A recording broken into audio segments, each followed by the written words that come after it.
Today we're going to be making a pina colada with Montano Latino rum.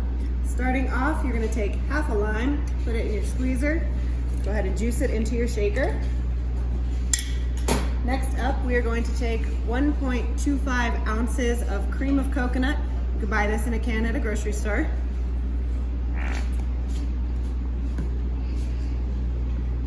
After that, we're taking 1.5 ounces of pineapple juice.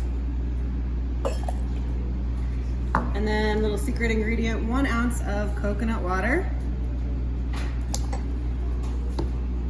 Followed up by 3 ounces of Montano rum.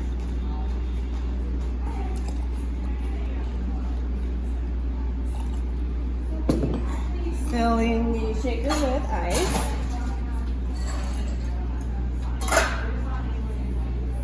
Clean glass.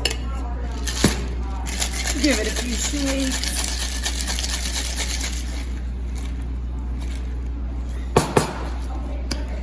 Couple taps if it gets stuck.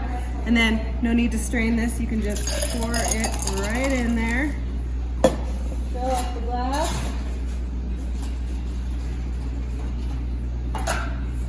And garnish with a lime wheel. Cheers.